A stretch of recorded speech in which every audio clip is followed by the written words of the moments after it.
Jadi lirik yang udah ditulis berpuluh-puluh tahun yang lalu kok bisa sampai sekarang masih relate gitu. That's how strong penulisan lirik gitu. Yang terjadi di lagu masa-masa gitu. Kalau misalnya denger liriknya gitu, banyak banget sih masalah-masalah.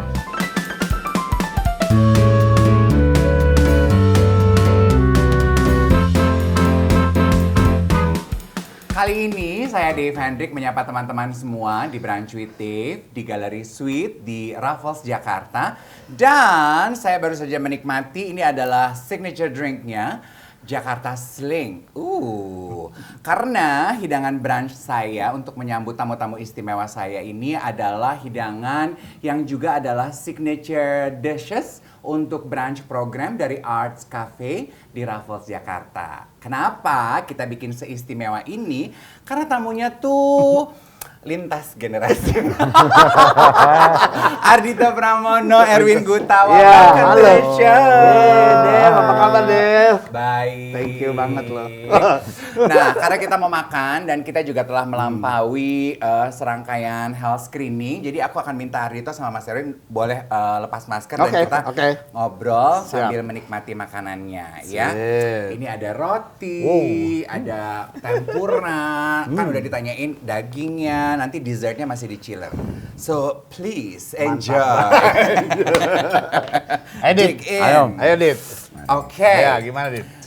Nggak apa-apa dong ya kalau kita kasih judul bahwa tamu Brunch with Dave kali ini musisi dari dua generasi yang berbeda, ya kan? Betul. Ya masa sama ya? Ya, beda setahun, 2 tahun. Tadi sebelum menyapa teman-teman semua ya, aku tuh fact check dulu sama Mas Erwin karena seingat aku terakhir kali wawancara dan aku sama Angie tuh suka ngerumpiin gila Angie gitu karena zaman dulu masih nafsu 6 bulan sekali harus ganti handphone dan tiap kali kita mau ganti handphone kayak ketampar gitu aku sama Angie gini malu kita sama Mas Erwin Gutawan nih duitnya lebih banyak dari kita ya kan tapi waktu itu Mas Erwin ini I think back then satu-satunya orang di Indonesia yang nggak punya handphone. Ya, jadi kalau mau janjian sama Mas Erwin Gutawa itu teleponnya ke rumah, ya. Dan kalau Mas Erwin udah jalan lo nggak boleh ganti rencana karena dia udah keluar. Iya, nggak bisa dihubungi. Itu masa kegelapan. Tapi sekarang udah punya handphone. Udah menyadari betapa pentingnya ternyata.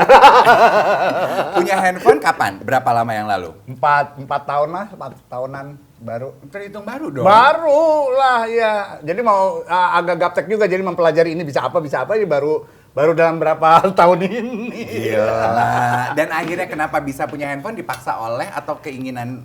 Keinginan lama-lama memang tadinya kan merasa nyaman-nyaman aja nggak pakai handphone bertahun-tahun kan orang pakai handphone bisa lama-lama mulai keganggu kerjaan, mulai keganggu urusan-urusan yang ini, jadi kayaknya udah mulai harus berkenalan. Lama-lama juga akhirnya ya udah, pakai lah, udahlah zaman sekarang. Iya, gue pikir kayak zaman primitif. Satelit ya, Dan ternyata memang banyak infonya kan akhirnya dulu kan, apalagi kan ya sekarang kan bisa baca berita, bisa baca segala macam, berkabar-kabaran urusan kerjaan juga bisa lewat situ. Jadi aku tuh shock loh tiba-tiba ngeliat Instagram Reels pertama yang gue lihat, oh my god, Erwin Gutawa lagi joget-joget sama Yura Yunita. This is an improvement. Menikmati musik. Iya, menikmati musik. Salah satu menikmati musik kan joget. Iya dong, iya bener, gak salah banget. I enjoy it. Tapi kayaknya Mas Erwin juga termasuk apa ya? Kan sekarang itu juga buzzword generasi anak sekarang tuh Mas bahwa untuk menyesuaikan kehidupan harus agile. Mas Erwin juga, I consider you as a musician sebagai musisi yang cukup fleksibel ya Mas? Ya, sebenarnya bukan ya fleksibel salah satunya, cuman mencoba untuk terus kreatif. Berkreasi dan kreatif itu aja sih sebetulnya.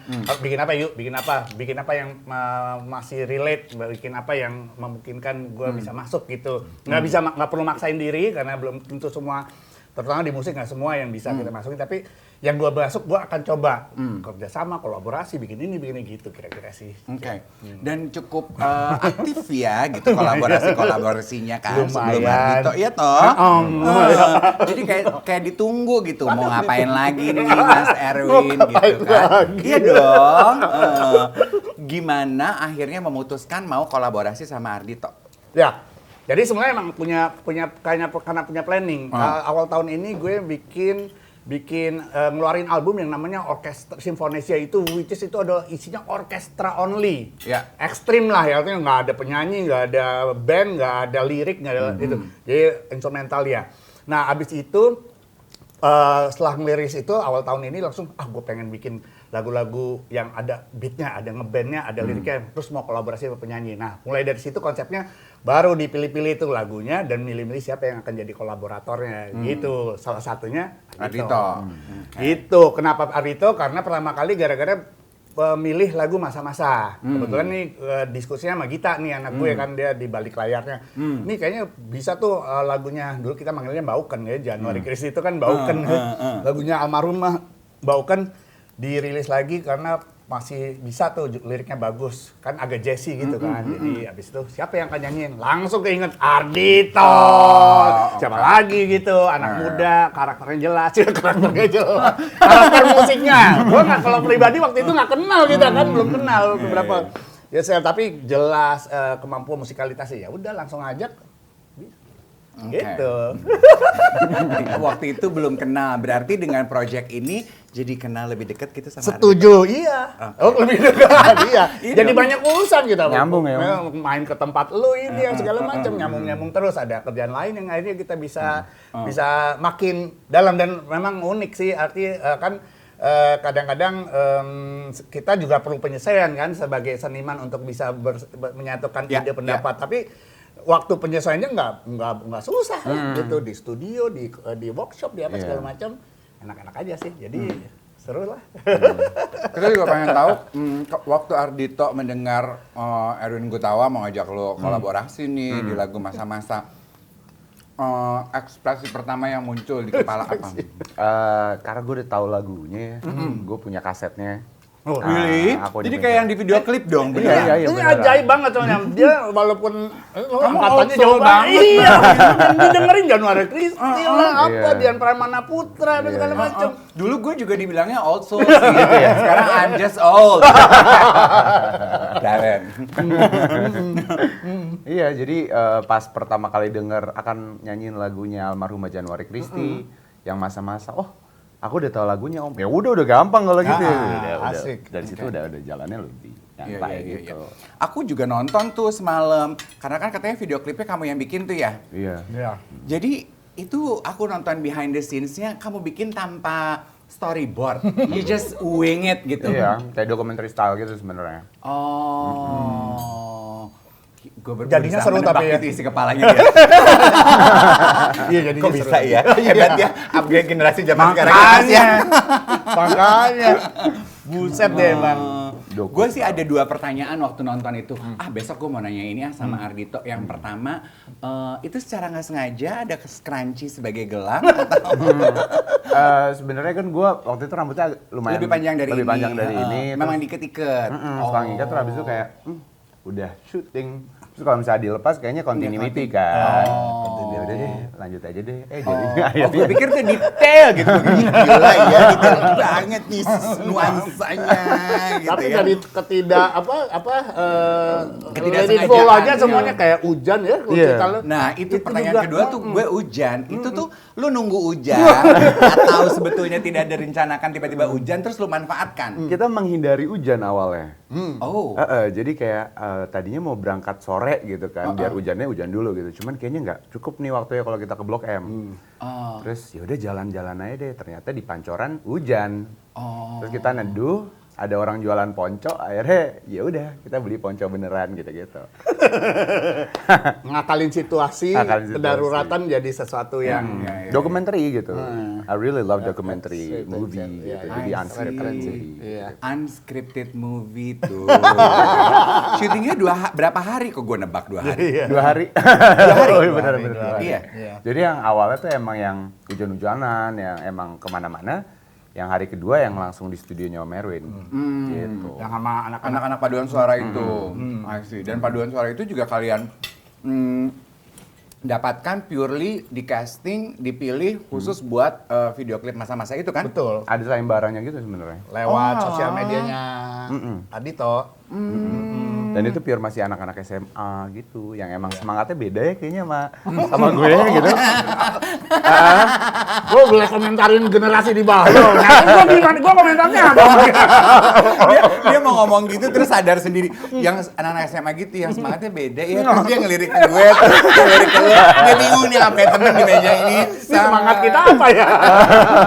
Semangat 45. Tapi bicara mengenai perbedaan semangat ya, aku pengen tahu pendapatnya Mas Erwin. Melihat musisi, semangatnya musisi lintas generasi nih. Ardhito as a musician. Mas Erwin menilai semangatnya Ardhito dalam berkarya seperti apa, Mas? Khusus untuk dia ya. Ya. Artinya pertama kali kita kenal, tahu Ardhito karena ngikutin kan gue sebagai musisi yang lumayan aktif. Harus memonitor apapun perkembangan, ya kan? Siapa yang lagi muncul, lagu apa yang lagi ngetop gitu, mau nggak mau lah ya gitu supaya harus tahu lah. Nah, Ardhito sebenarnya udah ada di dalam radar. Lucu, seru juga nih anak nih gitu dari 2-3 tahun lalu ya kira-kira baru muncul. Nah, tapi secara personal kan kenal. Nah, waktu kenal memang lucu sih. Pertama kali dia bilang, "Om, itu Saiful Bahri ini loh rekamannya nih, Saiful Bahri itu kan konduktor tahun 60-an. Ngomongin soal itu ya kalau. Terus dia ngomongin Bing Slamet, Sam Saimun. Unik sih jadi menurut gue. Jadi ada sesuatu yang, ya ini gue ngomong depan, kan gue berkali-kali ngomong depan lo ya. Itu sesuatu modal ya, nggak semua orang musisi yang tiba-tiba punya referensi sangat kuat terhadap musik yang lama atau yang puluhan tahun gitu kan. Gitu, jadi menurut gue dia unik sih. Ya, yang paling penting adalah sebenarnya kalau main musik adalah musikalitas. Kita pun kalau jadi apapun ya basic dasarnya kan kita harus punya kemampuan. Jadi presenter ya harus jadi jago berpresent, nge-present sesuatu. Kalau mau jadi musisi ya harus punya musikalitas. Nah, kalau musikalitas gue rasa Ardhito sih istimewa karena punya karakter jelas. Tadi gue bilang dia udah ada tahu maunya dia. Biar gimana pun juga kan Ardhito walaupun sambil dia nyanyi tapi dia banyak main piano. Jadi bikin komposisi lagu sendiri. Jadi bagian itunya sih lo modalnya keren gitu ya. Jadi nah sebenarnya itu yang memudahkan gue untuk bisa berkolaborasi untuk workshop karena gue selalu kalau berkolaborasi dengan siapapun mau yang lebih muda atau lebih beda genre itu sebenarnya yang mau gue angkat ada segi musikalitasnya supaya dia bisa melahirkan sesuatu yang baru, interpretasi baru. Nah itu kalau interpretasi baru dalam musik tuh biasa harus punya karakter sama punya skill, punya musikalitas supaya dia jadi punya imajinasi baru terhadap lagu mau lama kayak atau lagu baru gitu. Nah Dito punya gitu. Jadi gue ibaratnya gue biasanya suka nge-challenge saja gitu. Sini lo improvisasi, sini lo main piano gitu. Ya dia menjawab dengan akhirnya kayak gitu. Bahkan video klipnya kalau gue nggak ikut-ikutan karena gue bukan orang video tapi lo yang bikin video klipnya. Jadinya keren. Tapi datang kan? Datang dong. Ya, aset juga. Di Blok M ikutan. Iya, nggak mau kelewatan momen dong. Tapi pas bagian hujan-hujanan kayaknya udah ntar ini asma. Bukan asma. Ntar pilek lagi. Oke. Udah umur. Tapi karena aku juga baru kali ini ya teman-teman sekalian bisa akhirnya ngobrol sama Ardhito. Apa sih yang bikin lo tuh sebegitu sukanya sama musik-musik yang jauh banget sebenarnya dari umur lo, Dit? Semangatnya kali ya, maksudnya the effort of making music back then was something yang kita nggak bisa dapetin di sekarang gitu. Maksudnya dari keterbatasan itu kita bisa ngasilin satu suara yang luar biasa kayak albumnya Trans melampaui waktu, melampaui zaman. Langsung band gue zaman dulu dia dengerin. Zaman top.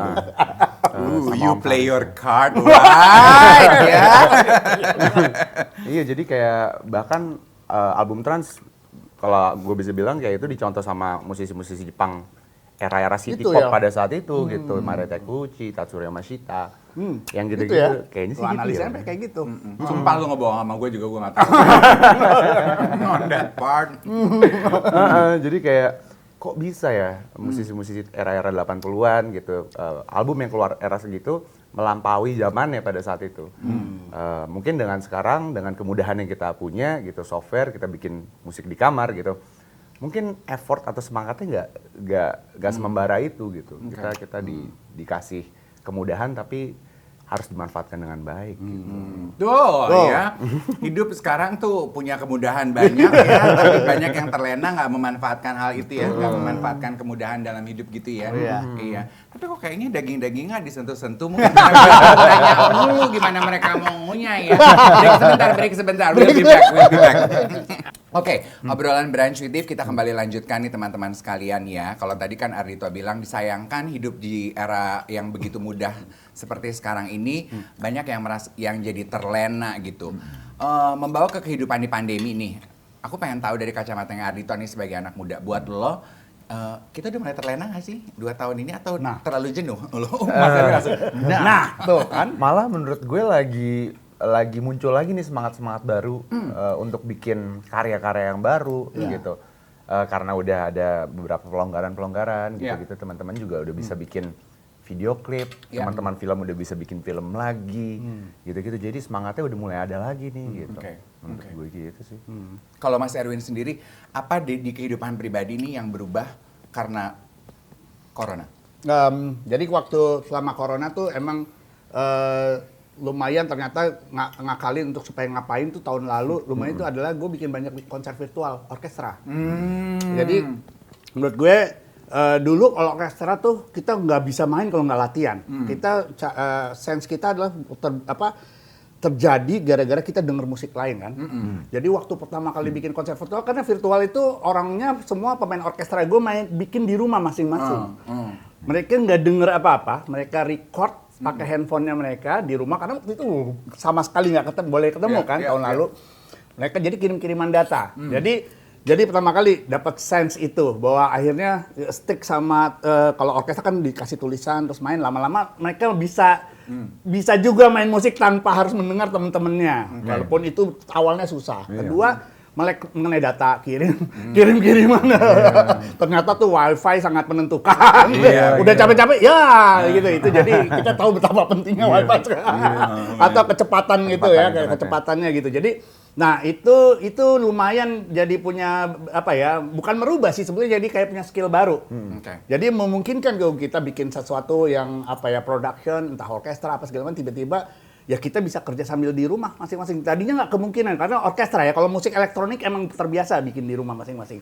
Ini teman-teman jadi mulai bikin gitu. Udah ya lumayan lah selama pandemi 1,5 tahun ini lumayan banyak gue bikin orkestra virtual di mana pemainnya main masing-masing di rumah masing-masing, terus kita kirim-kiriman data, kita kumpulin jadi satu paket pertunjukan, kira-kira gitu. Jadi ternyata sebetulnya karena pandemi ini apa yang tadinya kita pikir kita nggak bisa lakukan gitu, ternyata ya bisa tuh gitu ya. Ternyata kemampuan kita tuh stretch, menyesuaikan dengan situasi, amazing juga gitu ya Mas Erwin ya. Ya hikmahnya lah, walaupun sebenarnya kita pandemi nggak pengen terjadi, prihatin banget, tapi ternyata ya kalau kita mau ambil hikmahnya jadi banyak kemampuan dan itu mungkin nggak terjadi di gue aja ya, ada di musisi-musisi lain akhirnya mungkin lebih ngulik jadi segala macem, lebih ngerti yang lain gitu segala macem, ngerti bikin video sendiri segala macem, mau nggak mau jadinya. Jadi itu sebagai modal baru lah ya, modal keahlian baru di mana ya musiknya sih tetap harus main bagus gitu. Aku pikir ini orang yang tepat nih untuk aku nanya sama Mas Erwin, karena kita juga banyak mendengar, melihat dan membaca pemberitaan semasa pandemi, banyak kan yang bikin cerita seniman di Indonesia tuh paling terimbas tuh sebagai freelancer. Aku tuh pengen Mas Erwin membagi aja pengalaman Mas Erwin being a musician yang aku pikir tepat lah gitu untuk bisa bagi pengalaman. Apa sih sebenarnya yang perlu kita persiapkan nih Mas supaya kalau sesuatu seperti corona ini terjadi lagi kita nggak sesusah kemarin gitu. Ya nggak sih? Iya. Perlu gue siapin papan tulis. Nggak, kalau pengalaman jadi gue harus terus terang. Waktu pandemi mulai terjadi di kira-kira bulan awal Maret tahun 2020, tuh kita bingung semua. Gue bingung semua segala macam. Apa yang tiba-tiba bikin gue nyala dikit adalah gue tiba-tiba ada ide sama diusulin sama siapa lupa kali ngobrol-ngobrol. Gue bikin challenge. Mungkin orang tahu Tuti Challenge, lo ikutan nggak tuh angin malam Tuti Challenge? Gue iseng-iseng aja lewat Instagram gue, yang ikut ribuan. Jadi gue sibuk untuk mengkorek. Gue banyak temen, gue punya. Jadi itu juga bagian dari itu. atau bagian dari hikmahnya ya. Gue tahu ternyata ada anak-anak yang jago atau ada musisi di Ambon apa segala macam main ini karena mereka ngirim data-data lewat Instagram gue untuk ikutan main bareng sama gue. Itu kan juga banyak dilakukan oleh teman-teman yang lain. Jadi itu mungkin itu salah satu cara, artinya musik itu akhirnya boleh dibilang kita kalau jadi musisi sebetulnya harus yakin bahwa ya nggak cuma musik aja, tapi kita kalau jadi musisi, karena gue musisi harusnya yakin bahwa dengan musik tuh kita bisa punya apa ya, tanpa batas lah untuk kita bisa bekerja sama dengan iya kan tanpa batas karena lewat Instagram bahkan kita nyari kemarin yang buat masa-masa lewat kita bisa bikin audisi, bisa bikin ini segala macam. Jadi teknologi itu kita bisa manfaatkan untuk bisa kita tetap berkreasi. Nah, model berkreasinya apa? Ya tentunya skill. Musiknya yang aku bilang kalau kita mau jadi musisi ya harus musiknya harus kita kulik sampai sesuai dengan apa yang kita mau ya, jati diri. Nah, dengan modal itu sebetulnya akhirnya gua nggak bilang pandemi nggak akan memberhentikan, mungkin akan berhenti, tapi mungkin kita akan punya daya kekuatan untuk cari akal untuk ngapain ya. Gitu kira-kira gitu dengan modal pengetahuan musik yang memadai. Terus kalau bikin sesuatu mungkin kasih value umpama nggak cuma sekedar heboh bikin musiknya, tapi value-nya kayak kayak dulu Tuti Challenge itu kan ngajak orang-orang untuk main daripada lo bosen di rumah. Waktu itu pertama kali kita di rumah-rumah aja, ternyata banyak musisi yang di daerah kan musisi nggak cuma yang ada di Jakarta, ternyata di daerah banyak. Akhirnya malah ikutan, jadi ada waktu, jadi kita kenal gitu. Jadi menurut gue sih modalnya adalah kemampuan kreativitas sama value yang kita kasih ke orang-orang supaya mereka yang dengar maupun yang ikutan tuh bisa entah enjoy sampai juga terlibat. Dan itu kalau itu terjadi lama-lama mungkin ya pandemi pasti akan membatasi, tapi mudah-mudahan kita jadi punya cara atau punya akal untuk bisa melakukan sesuatu lah, tetap berkarya lah gitu kira-kira gitu. Noted. Bicara mengenai value ya. Iya. Sekarang aku mau tanya sama Ardhito. Karena aku udah nonton video klipnya, aku udah baca lagi liriknya, yang aku suka sekali untayan kata-katanya. Aku pengen tahu kalau Ardhito sendiri nih, apa kira-kira value yang Ardhito dapat dari cerita lirik lagu masa-masa ini? Karena emang kondisinya dan keadaan juga lagi kayak gini gitu ya. Somehow kok relate banget gitu. Lirik yang udah ditulis berpuluh tahun yang lalu ya Om ya, sama Om Harikis gitu ya. Yang nulis Harikis. Papanya Vidi Ardiano. Jadi kayak gue tadinya mau ngeles gini, nggak kenal gue bapaknya gimana. Takut kuat. Terus Dita. Iya, jadi lirik yang udah ditulis berpuluh-puluh tahun yang lalu kok bisa sampai sekarang masih relate gitu. That's how strong penulisan lirik gitu. Yang terjadi di lagu masa-masa gitu. Kalau bisa denger liriknya gitu, banyak banget sih masalah-masalah hidup yang relate gitu. Komen-komen di YouTube juga banyak yang curhat. Kalau misalnya gue lagi menjalani ini, gue lagi ada masalah ini, terima kasih banyak liriknya udah bikin gue strong gitu. Jadi ya kayak Vinicius de Morales kali ya Om, emang penjangga gitu, emang penulis lirik yang luar biasa gitu, yang masih bisa dikenang sampai sekarang dan kasih energi baru, ngasih power yang baru gitu. Dengan musik yang fresh banget juga. Jadi kayak wah ini something sih liriknya. Buat gue personally. Gitu. Ini out of my curiosity gitu ya. Karena kan tadi dibilang setiap orang pastilah ya hidup nggak mungkin manis semua kan ya. Pasti kan tiap orang mengalami adalah gitu those dark moments gitu. Iya, benar. Kalau Dito sendiri apa sih gitu masa yang boleh Ardhito ingat atau bagi di Brancuitive yang menurut Ardhito those are difficult times in my life. Ini masa-masa banget gitu. Ini masa-masa banget gitu. Masa perjuangan gitu. Perjuangan. Kayak waktu gue masih kerja kantoran gitu. Oh, kamu pernah kerja kantoran? Pernah. Pernah kantoran. Pernah waktu itu di agency. Kamu harusnya jadi kesayangan semua orang ya. Manis begini. Iya nggak sih? Dulu jadi public enemy malahan. Masa? Soalnya kan kalau misalnya ya kantoran, apalagi di agency gitu, when you work with your creativity and idealism, kadang-kadang clash gitu kan sama divisi lain gitu. Apalagi dulu lu tiba-tiba yang keras kepala gitu ya. Pokoknya I see the world kotak, lu harus terima kata gue gitu. Plus mantan gue dulu kan divisi lain ya. Jadi kayak wah gue jadi public enemy nih gitu. Terus itu dihadapkan dengan choices gitu. Di situ gue ngerasa kayak wow, life is all about choices. It's either the red pill or blue pill gitu, kayak The Matrix gitu kan, suruh milih antara merah dan biru gitu. Jadi era itu yang ini era masa-masa banget gitu. Saat gue choose untuk jadi musisi. Nggak ada panggungan awalnya, terus habis itu nggak ada pemasukan sama sekali, terus I cannot even rely to my parents. Jadi, waduh, iya nih naik motor, terus yang kayak hujanan gitu. Masa lo kayak di film itu berarti? Beneran. Oke. Ini video Dia lagi ceritain dirinya sendiri. Iya. Oh, no wonder you're so ya, into iya. it. So ini karakter gitu. Tapi waktu kerja kantoran itu, berarti saat itu musik cuman sekedar hobi buat Ardhito ya? Gue di divisi musik gitu. Oh. Jadi emang setiap hari gue bikin musik untuk video gitu. Oke. Tapi ya, Tapi nggak pernah kepikiran untuk menjadi seorang professional musician?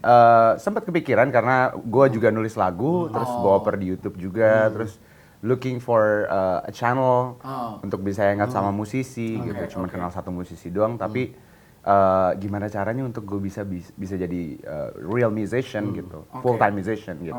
Oke. Akhirnya gitu. Apa momen penggeraknya sampai akhirnya lu dihadapkan pada pilihan itu? Gue udah nggak bisa lagi nih kerja kantoran sambil musik setengah-setengah gini.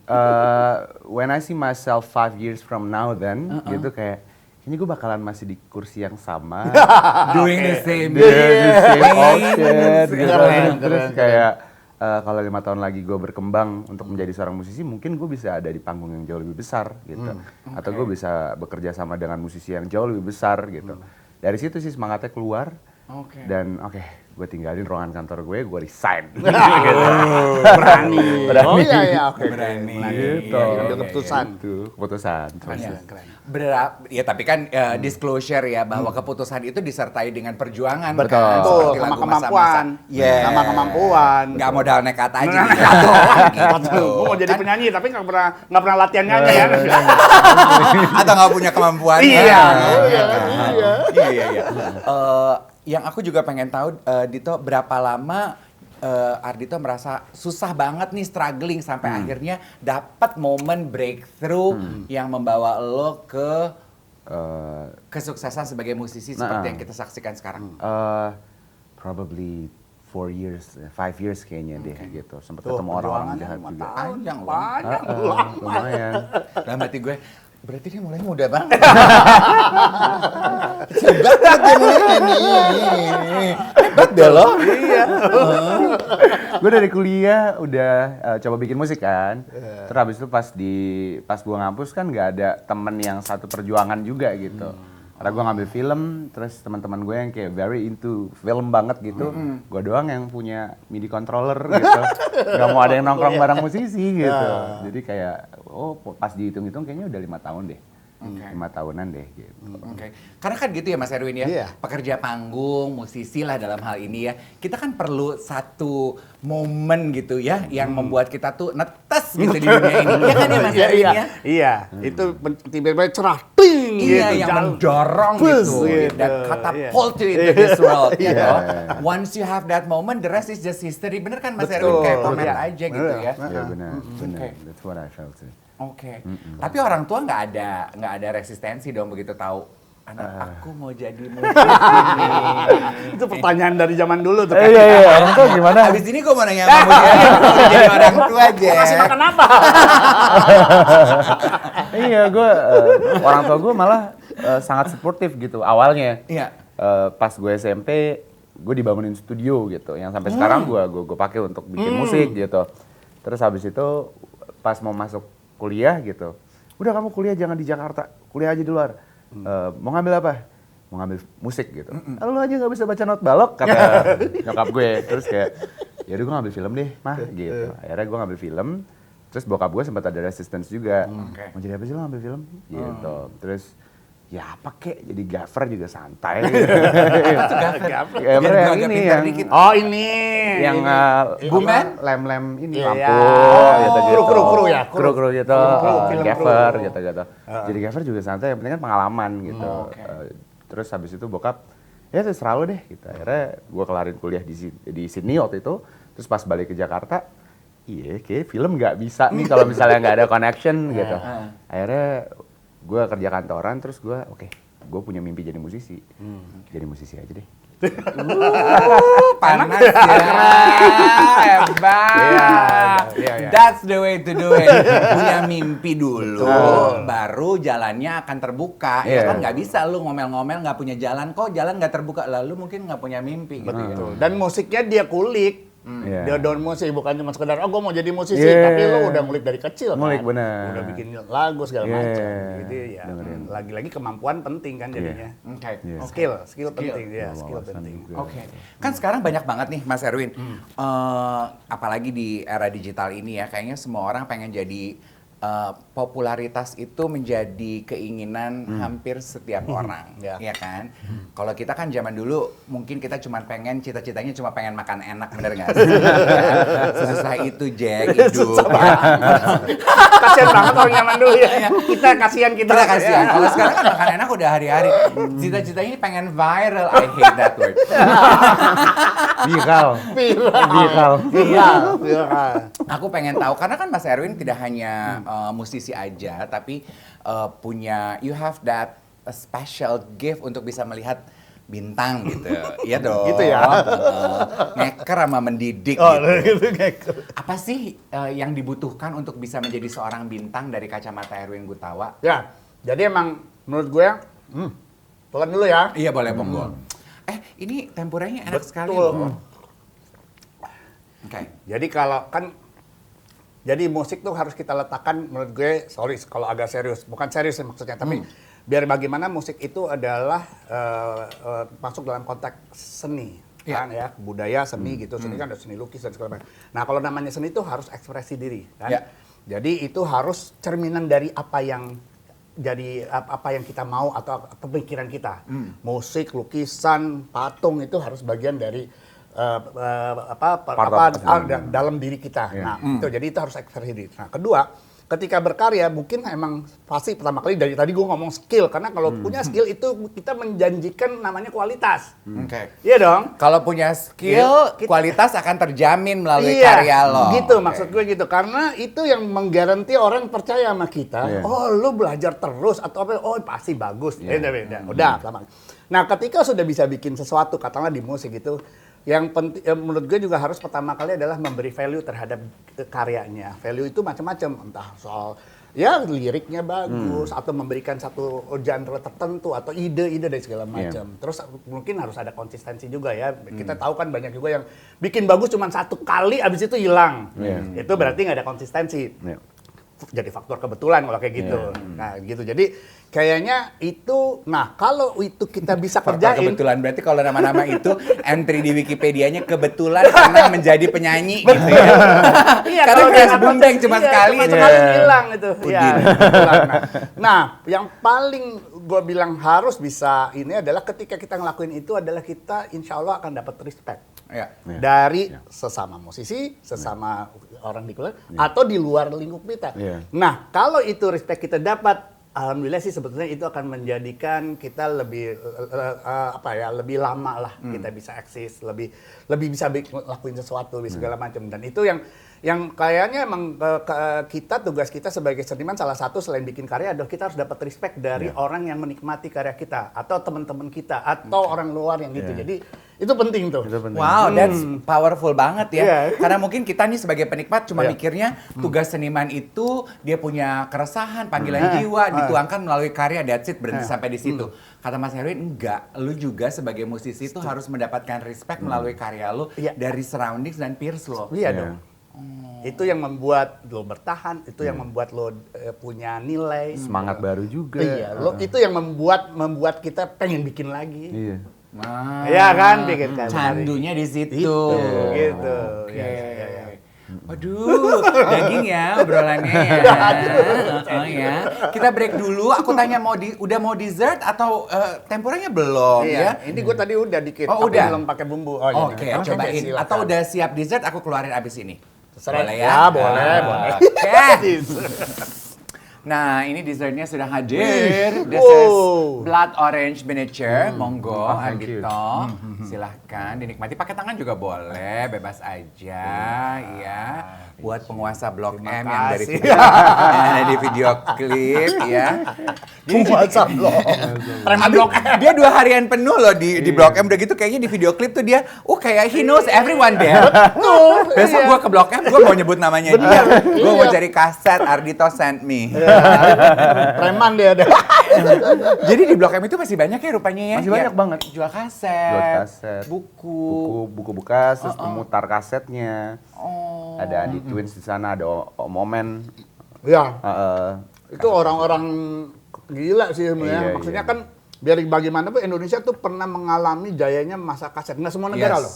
Kayaknya Oh, iya? Amerika kaset nggak ada. Oh ya? Dari vinyl langsung CD kalau nggak salah. Kaset itu cuma negara Asia loh. Iya. Yang pernah merajai ya. Bener. Dan kita zaman kaset itu sales kita bisa yang jutaan kopi itu gara-gara kaset. Iya, bener. Jadi tiba-tiba hilang tapi ada yang ngejagain orang-orang. Salah satunya ada orang-orang di Blok M itu. Artefak itu. Aku baru tahu loh Mas Erwin kalau nggak semua negara ternyata mengalami kejayaan kaset. Kaset. Enggak. Eropa kayaknya nggak ngalamin ya kaset. Walaupun ada, tapi enggak loh. Itu cuma Asia doang. Oh gitu. Karena vinyl abis itu abis itu Laserdisc. langsung laserdisc, abis itu CD mereka. Gitu. Ini out of curiosity nih ya. Sekarang kan semua orang ngedengerinnya udah di platform aja, Iya. di Betul. aplikasi aja. Iya. Lah, kok ya lu gitu masih pengen ngedengerin di kaset tuh kenapa? Tahu. Gitu. Apakah suaranya emang bagus banget kalau di kaset masa sih gitu ya. Kenapa Dit? Walaupun ngejaganya lebih susah ya. Kalau di kaset kan Iya, harus scratch scratch lah. lah, terus harus Emang lebih enak dengernya? Enggak juga sih. Sih. Cuman gimana ya kalau misalnya kaset kan kita nggak bisa nge-rewind presisi lagu gitu. Betul. Jadi harus nunggu berapa menit, terus baru ini part ini gitu. Jadi lebih appreciating one album. Jadi kita dengerin satu see. album. Setuju. Jadi memang ada perubahan cara menikmati gara-gara pindah digital. Waktu kita pindah ke CD Damn it. pun, benar kan? Jadi dulu susunan lagu itu jadi perhitungan label-label. Nomor 1 harus ini, nomor 2 sama gini. Karena orang harus dikasih, kan dulu kalau kita dulu toko kaset cuman bisa dengerin satu lagu kan. Kalau kita forward Beli kali. beli loh. Kebanyakan forward lagi. Tukangnya marah. Jadi lagu pertama harus. Iya, bener. Jadi yang jualan sama Penentu. katanya sama side B yang terakhir. Karena Iya. langsung dibalik side B-nya gitu. Iya, bener. Selalu gitu. Bener. Pas udah mulai format CD, ya orang kan tinggal pencet track, nggak Iya, perlu bener. lagi. Nah itu berubah memang. Semuanya strategi yang itu membuat yang menikmati sama yang ngejual juga iya. berubah. Itu emang perubahan mendasar. Selain ya soal digital, analog dan digital Iya. sama menikmati frekuensi segala macam. Jadi kalau Kebiasaan. penyanyi zaman dulu itu mungkin kalau boleh bilang a whole story itu dijual melalui urutan lagu gitu ya. Betul, ya. Ya, it's a complete whole story dalam satu album gitu ya, Iya. Mas Erwin ya. Dan kayak kadang-kadang pitanya tuh kita jaga banget gitu. Fisiknya tuh. Harus dijaga kalau nggak berantakan Iya, bunyinya. kayak tiba-tiba kenapa nih? Ya ampun dibuka terus diginiin pakai pensil Udah, dulu. udah pakai pensil bisa kan? Iya, Gini. diginiin dulu pakai pensil. Aduh bisa ya guys, semoga Kusut. semoga bisa gitu. Gitu sih. iya, Jadi iya, kayak iya. lebih appreciating music Oke. dari kaset sih. Mungkin itu yang dilakukan Adele sekarang ya. Yang aku dengar kan Adele di album barunya itu pun bahkan memaksa aplikasi musik tersebut untuk menghilangkan iya, Supaya orang dengar satu. supaya Iya. she want everyone to listen to the song to the album in a complete order gitu. Karena kalau dengan format digital orang cuma bisa milih satu aja udah itu aja. Iya. Kan beli cuma satu lagu. Karena jadi mungkin banyak seniman yang gue pengen didengerin, pengen dinilai atau di ini secara the whole album. The Kan whole itu album. yang emang ya, mungkin jadi kangen Iya. musisi atau penyanyi. iya. Nah, dia dengernya cuma itu lagu yang itunya dong keren Iya. juga. Momennya. Iya, kan ceritanya apalagi beberapa banyak Iya. sekarang seniman musisi sebenarnya kan lagi bercerita dalam satu album. Kalau denger satu lagu nggak komplit ceritanya. Iya, Konsep musiknya, konsep liriknya gitu. Ya itu yang agak hilang memang. Iya. Gitu. Tuh sama seperti tadi kan kita membahas sedikit ya bahwa banyak mungkin teman-teman yang nonton dan kenal Ardhito yang hanya melihat kesuksesan Ardhito sekarang aja.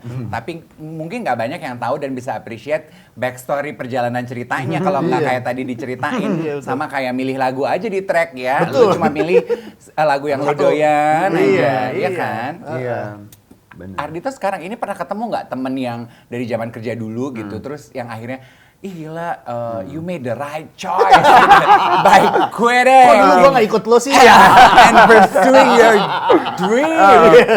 Validasi itu gitu. Banyak sih. Kayak mantan gue nawarin brand. Oh gue gini, mantan gue nawarin balik itu kalimat yang gue pikir brand. Oke. Nawarin brand. Lo jual mahal dikit dong. Lu sih dulu gitu, Cek. Ribet SOW-nya. Oke. Iya, jadi kayak banyak yang dulu clash sama gue gitu. Terus sekarang kayak, "Tok, gue bantuin lo apa deh, gini." So, lo sekarang direspek kan jadinya. Nah, That's it. Nggak, gini deh, nggak usah munafik ya. Nggak ada orang yang nggak pengen direspek sama orang lain. Pasti. Walaupun kita nggak pernah menyebutkannya dalam daftar cita-cita. Betul. Cita-cita lu apa? Mau jadi kaya, mau jadi sultan. Orang nggak pernah ngaku mau mendapatkan penghargaan. No. Tapi nggak ada orang yang bakal nolak. pasti. Tapi ingat apa kata Erwin Gutawa, respect itu nggak datang serta-merta begitu Betul. aja. Rentetannya adalah Iya. karya, skill. Betul, setuju. Oke, jadi kalau konsistensi. Jadi kalau orang tua lo komplain, kalau lo nggak punya karya, bukan lo nggak punya karya, mungkin lo nggak punya skill, gitu. Cari skillnya dulu, gitu ya. Gue mau bikin film, tapi nggak pernah tahu film itu apa kan? Gitu ya, cari Iya. skillnya, iya. Digging nggak digging. Nggak digging, nggak ngulik, nggak apa.